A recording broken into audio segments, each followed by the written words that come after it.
কল্পকথন by note চ্যানেলে আপনারা শুনছিলেন শরৎচন্দ্র চট্টোপাধ্যায়ের লেখা একটি বিখ্যাত উপন্যাস বিপ্রদাস।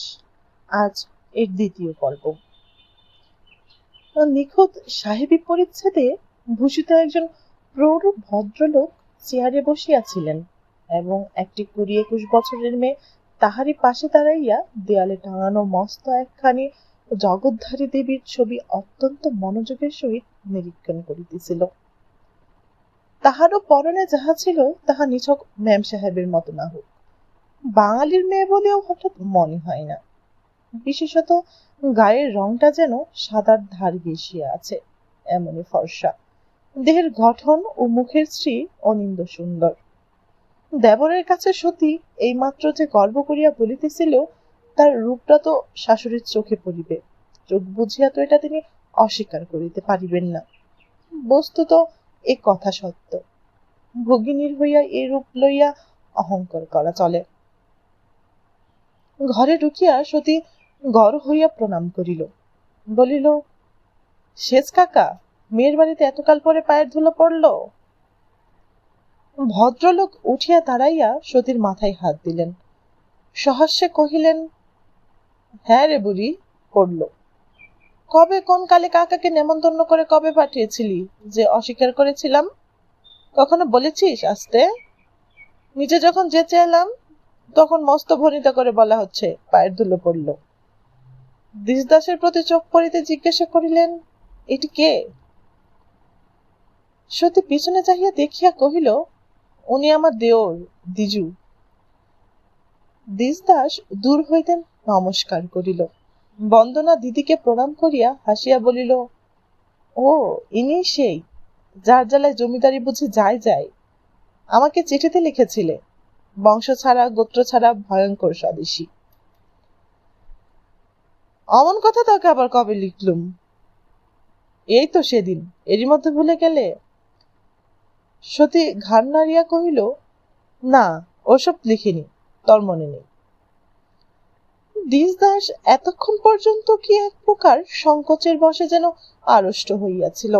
অনাত্মীয় অপরিচিত যুবতী স্ত্রীলোকের সম্মুখে কি করা উচিত, কি বলিলে ভালো দেখায়, কিছুই স্থির করিতে পারিতেছিল না। ইতিপূর্বে কখনো সুযোগও ঘটে নাই, প্রয়োজনও হয় নাই, কিন্তু এই নবাগত তরুণীর আশ্চর্য স্বচ্ছন্দতায় সে যেন একটা নতুন শিক্ষা লাভ করিল। তাহার অহেতুক ও অশোভন জড়তা এক মুহূর্তে কাটিয়া গিয়া সে এক অনাবিল আনন্দের স্বাদ গ্রহণ করিল। মেয়েদেরও যে শিক্ষা ও স্বাধীনতার প্রয়োজন, এ কথা সে বুদ্ধি দিয়া চিরদিনই স্বীকার করিত, এবং মা ও দাদার সহিত তর্ক বাঁধিলে সে এই যুক্তি দিত যে স্ত্রীলোক হইলেও তাহারা মানুষ, সুতরাং শিক্ষা ও স্বাধীনতাই তাহাদের দাবি আছে, মূর্খ করিয়া তাহাদের ঘরে বন্ধ করিয়া রাখা অন্যায়। কিন্তু আজ এই অতিথি মেয়েটির আকস্মিক পরিচয়ে সে চক্ষের পলকে প্রথম উপলব্ধি করিল যে ওইসব মামুলি দাবি। দাওয়ার যুক্তির চেয়েও ঢের বড় কথা এই যে পুরুষের চরম ও পরম প্রয়োজনেই রমণীর শিক্ষা ও স্বাধীনতার প্রয়োজন। তাহাকে বঞ্চিত করিয়া পুরুষে ততখানি যে নিজেকে বঞ্চিত করিয়াতেছে, এই সত্য এত বড় স্পষ্ট করিয়া ইতিপূর্বে সে কখনো চোখে দেখে নাই। মেয়েটিকে উদ্দেশ্য করিয়া হাসি মুখে কহিল, আপনার কথাই ঠিক, বুদ্ধি ভুলে গেছেন, কিন্তু এ নিয়ে বাদানুবাদ করে লাভ নেই। এই বলিয়াই সে ছদ্ম গাম্ভীর্যে মুখ গম্ভীর করিয়া বলিল, বৌদি, তোমার জোরে আমার সমস্ত জোর, আর তোমাতে এই চিঠিতে এই কথা। বেশ, আমাকে তোমরা ত্যাগ করো, আর আমিও আমার সমস্ত অধিকার পরিত্যাগ করছি। তোমাদের জমিদারি অক্ষয় হয়ে থাক। তুমি একটিবার মুখ ফুটে আদেশ করো, আজ উকিল ডেকে সমস্ত লেখাপড়া করে দিচ্ছি। ইনিই সাক্ষী থাকুন, দেখো আমি কি না পারি। সাহেব মুখ তুলিয়া চাহিয়া কহিলেন, তোর দেওর ভয়ঙ্কর স্বদেশী নাকি সতী? ভয়ঙ্কর। তুই বললে লেখাপড়া করে জমিদারি অংশ ছেড়ে দিতে চায়? সতী ঘাড় নাড়িয়া জবাব দিল, ও স্বচ্ছন্দে পারে, ওর অসাধ্য কাজ নেই। বন্দনা কৌতূহল দমন করিতে পারিল না, জিজ্ঞাসা করিল, সত্যি বলছেন? চিরকালের জন্য বাস্তবিক সমস্ত ত্যাগ করতে পারেন? দিশদাস তাহার মুখের প্রতি ক্ষণকাল দৃষ্টিপাত করিয়া কহিল, সত্যি পারি, ওতে আমার এক তিল লোভ নেই। দেশের 15 আনা লোক একবেলা পেট ভরে খেতে পায় না, উদয়াস্ত পরিশ্রম করেও না। আর বিনা পরিশ্রমে আমার বরাদ্দ পোলাও কালিয়া ও পাপের অন্ন আমার মুখে রোচে না, গলায় আটকাই যায়। ও বিষয়ে আমার গেলেই ভালো। তখন দেশের 5 জনের মতো খেটে খেয়ে বাঁচি। জোটে মঙ্গল না, না জোটে তাদের সঙ্গে উপোস করে মরতে পারলে বরঞ্চ একদিন হয়তো স্বর্গে যেতেও পারবো, কিন্তু এ পথে কোনো কালে সে আশা নেই। ও বন্দনা নিষ্পলক চোখে চাহিয়া শুনিতেছিল। কথা শেষ হইলে আর কোনো কথা কহিল না, শুধু মুখ দিয়ে তাহার একটা নিঃশ্বাস পড়িল। সতীর হঠাৎ যেন চমক ভাঙ্গিল। ঠাকুরপোর এছাড়া যেন আর কথা নেই, বলে বলে এমনই মুখস্থ হয়ে গেছে। কহিল, পুরনো বক্তৃতা পরে দিও ঠাকুরপো, ঢের সময় পাবে। শেষ কাকা বাবুর হয়তো এখনো হাত মুখ ধোয়া হয়নি। বন্দনা, চল ভাই, ওপরে গিয়ে কাপড় চোপড় ছাড়বি। সাহেব জিজ্ঞাসা করিলেন, জামাইবাবুজিকে দেখছি না যে? তিনি সকালে কি একটা জরুরি কাজে বেরিয়েছেন, ফিরতে বোধহয় দেরি হবে। মেজদি, তোমার শাশুড়িকে তো দেখতে পেলুম না, বাড়িতেই আছেন? এখনো আছেন, কিন্তু শীঘ্রই কৈলাস মানস সরোবরে তীর্থযাত্রা করবেন। সমস্ত সকালটা পুজো আহ্নিক নিয়েই থাকেন, আর একটু বেলা হলেই তাকে দেখতে পাবে। তিনি খুব বেশি ধর্মকর্ম নিয়েই থাকেন না? বিধবা হবার পর শুনেছি ঘর সংসার কিছুই দেখেন না। সত্যি? সত্যি বই কি, সব আমাকেই দেখতে শুনতে হয়। উনি তোমার সৎ শাশুড়ি না মেজদি? চোখে তো দেখিনি বোন, লোকে হয়তো মিথ্যা কথা বলে। দিসদাস উত্তর দিয়া বলিল, মিথ্যাই বলে, কারণ সৎ শাশুড়ি মানে দাদার সৎমা। মিছে কথা, সৎমা বটে, দাদার নয়, আমার। সে যাক, স্নানাদি সেরে নিয়ে সে আলোচনা পরে হবে। এখন ওপরে চলুন। আচ্ছা, আমি দেখি গিয়ে, বৌদি আর দেরি করো না, এদের নিয়ে এসো। এই বলিয়া সে আয়োজনের তত্ত্বাবধান করিতে চলিয়া যাইতেছিল। এমন সময় মাকে দেখিয়া থমকিয়া দাঁড়াইল। খুব সম্ভব দয়াময়ে খবর পাইয়া আহ্নিকের মাঝখানেই পূজার ঘর ছাড়িয়া চলিয়া আসিয়াছিলেন। বয়স বেশি নয় বলিয়া তিনি বৈধব্যের পরেও সচরাচর অনাত্মীয় পুরুষদের সম্মুখ বাহির হইতেন না, অন্তরালে থাকিয়াই কথা কহিতেন।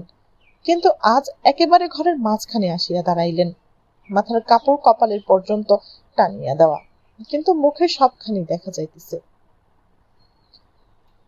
আমার শেষ কাকা বাবু মা, আর এইটি আমার বোন বন্দনা। এই বলিয়া সতী কাছে আসিয়া হঠাৎ শাশুড়িকে প্রণাম করিল। এমন অকারণে প্রণাম করা প্রথাও নয়, কেউ করেও না। দয়াময়ী মনে মনে একটু আশ্চর্য হইলেন, কিন্তু সে উঠিয়া দাঁড়াইতে সস্নেহে সযত্নে তাহার চিবুক স্পর্শ করিয়া আঙুলের প্রান্তভাগ চুম্বন করিয়া আশীর্বাদ করিলেন। কিন্তু বন্দনার প্রতি চোখ পড়িতেই তাহার চোখের দৃষ্টি রুক্ষ হইয়া উঠিল। দিদির দেখা দেখি সেও কাছে আসিয়া প্রণাম করিল, কিন্তু তিনি স্পর্শ করিলেন না, বরঞ্চ বোধ হয় স্পর্শ বাঁচাইতেই এক পা পিছাইয়া গিয়া শুধু অস্ফুটে বলিলেন, বেঁচে থাকো। কহিলেন, ব্যয়মশাই নমস্কার। ছেলেমেয়ের ভাগ্য যে হঠাৎ আপনার পায়ে ধুলে পড়ল। ভদ্রলোক প্রতি নমস্কার করিয়া কহিলেন, নানা কারণে সময় পাই নেবেন ঠাকুরন, কিন্তু না বলে কয়ে এমন হঠাৎ এসে পড়ার দোষ মার্জনা করবেন। এবারে যখন আসবো যথাসময়ে একটা খবর দিয়েই আসবো। দয়াময়ী এসব কথার উত্তর দিলেন না, শুধু বলিলেন, পুজো অনেক এখনো সারা হয়নি ব্যয়মশাই, আবার দেখা হবে। বৌমা, এদের উপরে নিয়ে যাও, খাওয়া দাওয়ার যেন কষ্ট না হয়। বিপিন এলে আমার কাছে একবার পাঠিয়ে দিও। এই বলিয়া তিনি আর কোনো দিকে না চাহিয়া ঘর হইতে বাহির হইয়া গেলেন। বাহ্যত প্রচলিত সৌজন্যের বিশেষ কিছু যে তরুটি হইল তাহা নয়, কিন্তু ভিতরের দিকে দিয়া সকলেরই মনে হইল জ্যোৎস্নার মাঝামাঝি একখণ্ড কালো মেঘ নির্মল আকাশের এক প্রান্ত হইতে অপর প্রান্ত পর্যন্ত ভাসিয়া গেল। বন্দনা স্নানাদি সারিয়া বসিবার ঘরে প্রবেশ করিয়া দেখিল পিতা ইতিপূর্বেই প্রস্তুত হইয়া লইয়াছেন। একখানা জমকালো গোছের আরাম কেদারাই বসিয়া চোখে চশমা দিয়া সংবাদপত্র মনোনিবেশ করিয়াছেন। পাশের ছোট্ট টেবিলের উপর একরাশ খবরের কাগজ এবং কাছে দাঁড়াইয়া দিসদাস সেইগুলোর তারিখ মিলাইয়া গুছাইয়া দিতেছে। ট্রেনের মধ্যেও কাগজের ভিড়ে কয়েকদিন কাগজ দেখিবার তাহার সুযোগ হয় নাই। কন্যাকে ঘরে ঢুকিতে দেখিয়া চোখ তুলিয়া কহিলেন, মা, আমরা দুটোর গাড়িতেই কলকাতা যাব স্থির করলাম। দিদির বাড়িতে দিন কতক যদি তোমার থাকবার ইচ্ছে হয় তো ফেরবার পথে তোমাকে পৌঁছে দিয়ে আমি সোজা বোম্বাই চলে যাব। কি বলো? কলকাতা তোমার কদিন দেরি হবে বাবা? 5-7 দিন। দিন আসতে তার বেশি নয়। কিন্তু তারপরে আমাকে বোম্বাই নিয়ে যাবে কে? সে ব্যবস্থা একটা অনায়াসে হতে পারবে। এই বলিয়া তিনি একটু ভাবিয়া কহিলেন, তা বেশ। ইচ্ছে হয় এই কটা দিন তুমি সতীর কাছে থাকো, ফেরবার পথে আমি সঙ্গে করে নিয়ে যাব। কেমন? আচ্ছা, মেজদিদিকে জিজ্ঞেস করি দেখি। দিশদাস কহিল, বৌদি রান্নাঘরে ঢুকেছেন, হয়তো দেরি হবে। হাতের বান্ডিলটা দেখাইয়া জিজ্ঞেস করিল, আপনাকে কি দেব? খবরের কাগজ? ও আমি পড়ি না। কাগজ পড়েন না? না, ও আমার ধৈর্য থাকে না। সন্ধ্যাবেলা বাবার মুখে গল্প শুনি, তাতেই আমার খিদে মেটে। আশ্চর্য, আমি ভেবেছিলাম আপনি নিশ্চয়ই খুব বেশি পড়েন।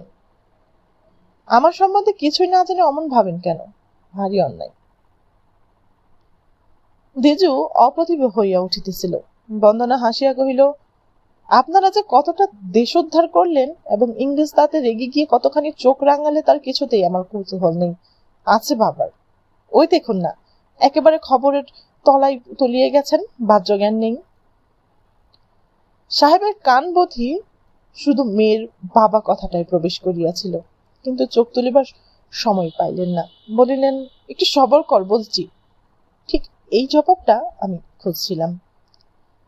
মেয়ে মুচকিয়া হাসিয়া ঘাড় নাড়িল, কহিল, তুমি খোঁজে খোঁজে সারাদিন পড়ো বাবা, আমার একটুও তাড়াতাড়ি নেই। দিশদাসকে লক্ষ্য করিয়া বলিল, মেজদিদির মুখে শুনেছি আপনার মস্ত লাইব্রেরি আছে, বরঞ্চ সেখানেই চলুন, দেখি গিয়ে আপনার কত বই জমেছে। চলুন। লাইব্রেরি ঘর তেতলায়, মস্ত চওড়া সিঁড়ি। উঠিতে উঠিতে দিশদাস কহিল, লাইব্রেরি বেশ বড়ই বটে, কিন্তু আমার নয়, দাদার। আমি শুধু কোথায় কি বই বেরোলো সন্ধান নেই এবং হুকুম মতো কিনে এনে দিই। কিন্তু পড়েন তো আপনি?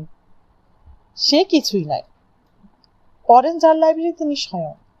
আশ্চর্য শক্তি এবং তেমনই অদ্ভুত মেধা তার। কে, দাদা?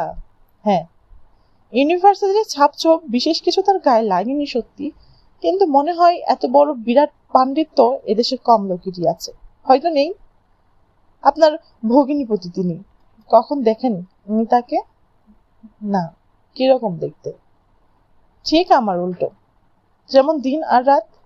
আমি কালো, তার বর্ণ সোনার মতো। গায়ের জোর তার এই অঞ্চলে বিখ্যাত। লাঠি, তলোয়ার, বন্দুকে এদিকে তার জোড়া নেই। একা মা ছাড়া তার মুখের পানে চেয়ে কথা কইতেও কেউ সাহস করে না। আমার মেজদিদিও না। না, আপনার মেজদিদিও না। ভয়ানক বদরা কি বুঝি? না, তাও না। ইংরেজিতে অ্যারিস্টোক্র্যাট বলে একটা কথা আছে। আমার দাদা বোধ করি কোন জন্মে তাদেরই রাজা ছিলেন, অন্তত আমার ধারণা তাই। বদরাগে কিনা জিজ্ঞাসা করেছিলেন। কোন রকম রাগারাগি করবার তার অবকাশই হয় না। দাদার উপর আপনার ভয়ানক ভক্তি, না? দিশদাস চুপ করিয়া রহিল। খানিক পরে বলিল, এ কথার জবাব যদি কখনো সম্ভব হয় আপনাকে আরেকদিন দেব। তার মানে? মানে যদি এখনই বলি আর আরেকদিন জবাব দেওয়ার প্রয়োজনই মনে হবে না। আজ থাক। মস্ত লাইব্রেরি, যেমন মূল্যবান আলমারি, টেবিল চেয়ার প্রভৃতি আসবাব তেমনি সুশৃঙ্খলায় পরিপাটি করিয়া সাজানো। পল্লীগ্রামে এত বড় একটা বিরাট কাণ্ড দেখিয়া বন্দনা আশ্চর্য হইয়া গেল। বোম্বাই শহরে এ বস্তুর অভাব নাই, সে তুলনায় এ হয়তো তেমন কিছু নয়, কিন্তু পল্লীগ্রামে বাস করিয়া কোনো একজনের নিছক নিজের জন্য এত অধিক সঞ্চয় সত্যই বিস্ময়ের ব্যাপার। জিজ্ঞাসা করিল, বাস্তবিক এত বই দাদা পড়েন নাকি? পড়েন এবং পড়েছেন। আলমারি বন্ধ নয়, কোনো একটা বই খুলে দেখুন না, তার পড়া চিহ্ন হয়তো চোখে পড়বে। এত সময় পান কখন? দিনরাত শুধু এই করেন নাকি? দিজু ঘাড় নাড়িয়া কহিল, না, অন্তত আমি তো জানি না। তাছাড়া আমাদের বিষয় সম্পত্তি ভীষণ কিছু একটা না হলেও নিতান্ত কম নয়। তার কোথায় কি আছে এবং হচ্ছে সমস্ত দাদার চোখের উপর। কেবল আজ বলে নাই, বাবা বেঁচে থাকতেও এই ব্যবস্থায় বরাবর আছে। সময় পাবার রহস্য আমিও ঠিক খুঁজে পাইনি। আপনার মতো আমার বিস্ময়ে কম নাই। তবে শুধু এই ভাবি যে জগতে মাঝে মাঝে দু একজন জন্মায় তারা সাধারণ মানুষের হিসাবের বাইরে। দাদা সেই জাতীয় জীব। আমাদের মতো হয়তো এদের কষ্ট করে পড়তেও হয় না, ছাপার অক্ষর চোখের মধ্য দিয়ে আপনি গিয়ে মগজে ছাপ মেরে দেয়। কিন্তু দাদার কথা এখন থাক। আপনি তাকে এখনো চোখে দেখেননি। আমার মুখে একতরফা আলোচনা অতিশয়োক্তি মনে হতে পারে, কিন্তু আমার শুনতে খুব ভালোই লাগছে। কিন্তু কেবল ভালো লাগাটাই তো সব নয়। পৃথিবীতে আমরা অত্যন্ত সাধারণ আরো 10 জন তো আছি। একটি মাত্র অসাধারণ ব্যক্তি যদি সমস্ত জায়গা জুড়ে বসে, আমরা যাব কোথায়? ভগবান মুখটা তো কেবল পরের স্তব গাইতেই দেয়নি। অর্থাৎ দাদাকে ছেড়ে এখন ছোট ভাইয়ের একটু স্তব গাইতে চান, এই তো? দিজু হাসিল, কহিল, চাই তো বটে, কিন্তু সুযোগ কই পাই? যারা পরিচিত তারা কান দেবে না। অজানার কাছে একটু গুণগান করা চলে, কিন্তু সাহস পায়নি। ভয় হয় অভ্যাসের অভাবে নিজের স্তব নিজের মুখে হয়তো বেঁধে বেঁধে যাবে। না যেতেও পারে, চেষ্টা করে দেখুন। আমার বিশ্বাস পুরুষেরা এই বিদ্যায় আজন্মসিদ্ধ। আর দেরি করবেন না, আরম্ভ করুন। দিজু মাথা নাড়িয়া কহিল, না, পেরে উঠবো না। তার চেয়ে বরঞ্চ নিরিবিলি বসে 2-4খানা বই দেখুন, আমি বৌদিকে পাঠিয়ে দিচ্ছি। এই বলিয়া সে চলিয়া যাইতে উদ্যত হইলে বন্দনা জোর দিয়া বলিয়া উঠিল, বেশ তো আপনি না একলা ফেলে আমাকে চলে যাবেন? বই আমি অনেক পড়েছি, তার দরকার নেই। আপনি গল্প করুন, আমি শুনি। কিসের গল্প? আপনার নিজের? তাহলে একটু সবুর করুন, আমি এক্ষুনি নিচে গিয়ে ঢের ভালো বক্তা পাঠিয়ে দিচ্ছি। পাঠাবেন মিস দিদিকে তো? তার দরকার নেই। তার বলবার যা কিছু ছিল চিঠিতেই সব শেষ হয়ে গেছে। সেগুলো সত্যি কিনা এখন তাই শুনতে চাই। না, সত্যি নয়, অন্তত 12 আনা মিথ্যে। আচ্ছা, আপনি নাকি শীঘ্রই বিলেতে যাচ্ছেন? বন্দনা বুঝিল এই লোকটি নিজের প্রসঙ্গে আলোচনা করিতে চায় না এবং জিদ করার মতো ঘনিষ্ঠতা অশোভন হইবে। কহিল, বাবার ইচ্ছে তাই। স্কুলের বিদ্যাটা তিনি সেখানে গিয়ে শেষ করতে বলেন। আপনি কেন চলুন না? আমার নিজের সম্পত্তি নেই, কিন্তু টাকা পাবো কোথায়? সেখানে ছেলে পড়িও চলবে না এবং এত ভার বৌদির উপরেও চাপাতে পারবো না, এ আশা বৃথা। বাবু, এ আপনার রাগের কথা। নইলে যে অর্থ আপনাদের আছে তাতে শুধু নিজের নয়, ইচ্ছে করলে এই গ্রামের অর্ধেক লোককে সঙ্গে নিয়ে যেতে পারেন। বেশ, সে ব্যবস্থা আমি করে দিচ্ছি। আপনি যাওয়ার জন্য প্রস্তুত হন। সে ব্যবস্থা হবার নয়। টাকা প্রচুর আছে সত্যি, কিন্তু সেসব দাদার, আমার নয়। আমি দয়ের উপর আছি বললেও অত্যুক্তি হয় না। বন্দনা পুনরায় হাসিবার চেষ্টা করিয়া কহিল, অত্যুক্তি যে কি এবং কোনটা সে আমিও বুঝি, কিন্তু এই রাগের কথা। মিস দিদির চিঠিতে একবার শুনেছিলাম যে সম্পত্তি আপনি নিজে অর্জন করেননি, তাই আপনি নিতে অনিচ্ছুক। এ কথা কি ঠিক নয়? যদি ঠিকও হয়, সে মানুষের ধর্মবুদ্ধির কথা, রাগের নয়। কিন্তু এ সমস্তই কারণ নয়। সমস্ত কারণটা কি শুনতে পাই না? দিশদাস চুপ করিয়া রহিল। বন্দনা ক্ষণকাল তাহার মুখের পানে চাহিয়া থাকিয়া আস্তে আস্তে বলিল, আমি স্বভাবত এত কৌতূহলী নই, এবং আমার এই আগ্রহ যে সৃষ্টি ছাড়া অতিশয্য যে বোধ আমারও আছে, কিন্তু বোধ থাকলে সংসারের সব প্রয়োজন মেটে না। অভাব হা করে চেয়ে থাকে। আপনার কথা আমি এত বেশি শুনেছি যে আপনি প্রথম যখন ঘরে ঢুকলেন, অপরিচিত বলে আপনাকে মনেই হলো না। যেন কতবার দেখেছি, এমনই সহজে চিনতে পারলেন। মেজ দিদিকে এত কথা বলতে পেরেছেন, আর আমাকে পারেন না? আর কিছু না হোক, তার মতো আমিও তো একজন আত্মীয়। কথা শুনিয়া দ্বিজ অবাক হইয়া গেল এবং অকস্মাৎ সমস্ত ব্যাপারটা মনে পড়িয়া তাহার সংকোচ বিস্ময়ে অবধি রহিল না। সম্পূর্ণ অচেনা বয়স্কা কন্যার সহিত নির্জনে এইভাবে আলাপ করার ইতিহাস এই প্রথম। দেয়ালে ঘড়ির দিকে চাহিয়া দেখিল 1 ঘন্টারও উপর কাটিয়া গেছে। ইতিমধ্যে নিচে কেহ যদি তাহারে খুঁজিয়া থাকে এ পাটিতে তাহার জবাব যে কি সে ভাবিয়া পাইল না। হয়তো দাদা ফিরিয়াছেন, হয়তো মায়ের আহ্নিক সারা হইয়াছে। হঠাৎ সমস্ত দেহমন তাহার ব্যাকুল হইয়া যেন এক মুহূর্ত সিঁড়ির দিকে ছুটিয়া গেল, কিন্তু কিছু করিতে না পারিয়া তেমন স্তব্ধ হইয়া বসিয়া রহিল। কই বললেন না, বলুন।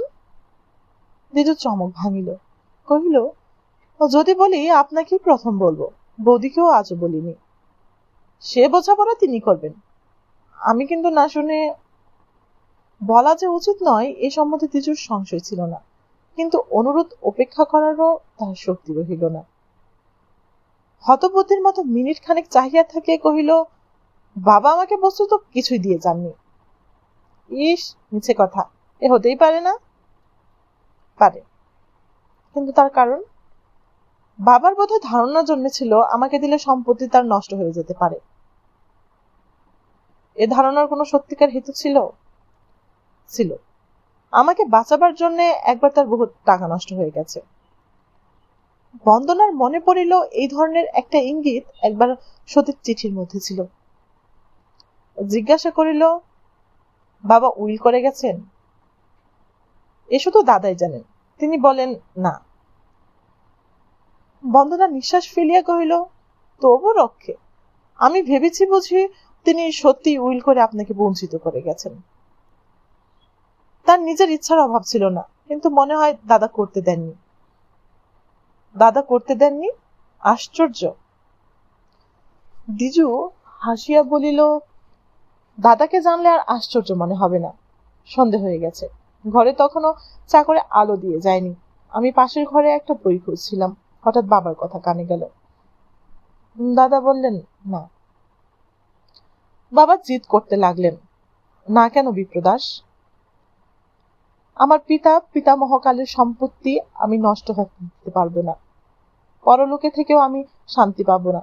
তবুও দাদা জবাব দিলেন, না, সে কোনো মতেই হতে পারে না। বাবা বললেন, তবুও তোমারই হাতে আমি সমস্ত রেখে গেলাম, যদি ভালো মনে করো দিও, ও যদি তা না মনে করতে পারো তাকে দিও না। এরপরেও বাবা 2-3 বছর বেঁচে ছিলেন, কিন্তু আমি নিশ্চয় জানি তিনি তার মতো পরিবর্তন করেননি। এ কথা আর কেউ জানে?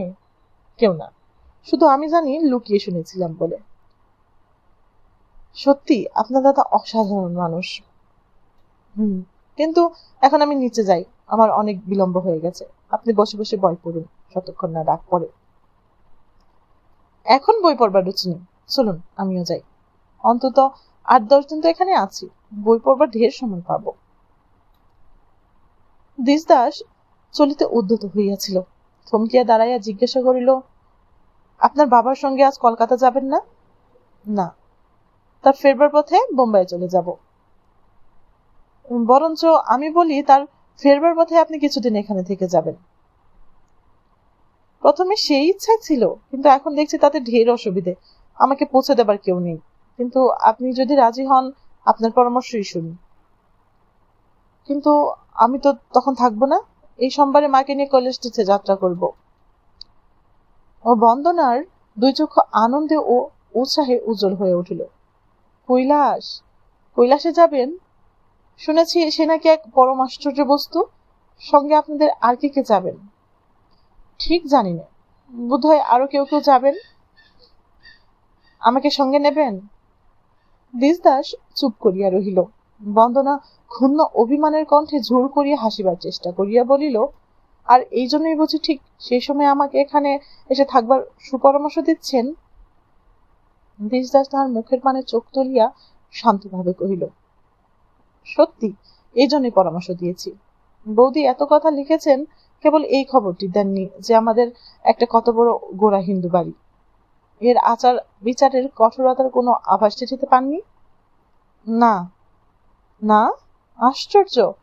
একটুখানি থামিয়া দিশদাস বলিল, একা আমি ছাড়া আপনার ছোঁয়াজল পর্যন্ত খাবার লোক এ বাড়িতে কেউ নেই। কিন্তু দাদা? না। মিসদি? না, তিনিও না।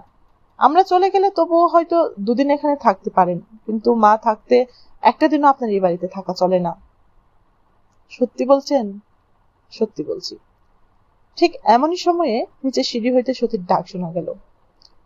ঠাকুরপো, বন্দনা, তোমরা দুটিতে করছো কি? যাচ্ছি বৌদি। সারাদের দিসদাস দ্রুত পথে প্রস্থান করিতে উদ্যত হইল। বন্দনা পাংশু মুখে চাপা কণ্ঠে শুধু কহিল, এত কথা আমি কিছুই জানতুম না, ধন্যবাদ। সম্মানিত সুধী, আজকে বিপ্রদাসের দ্বিতীয় পর্ব ছিল। অন্য কোনো দিন পরবর্তী পর্ব নিয়ে আপনাদের সামনে হাজির হব। গল্প ভালো লাগবে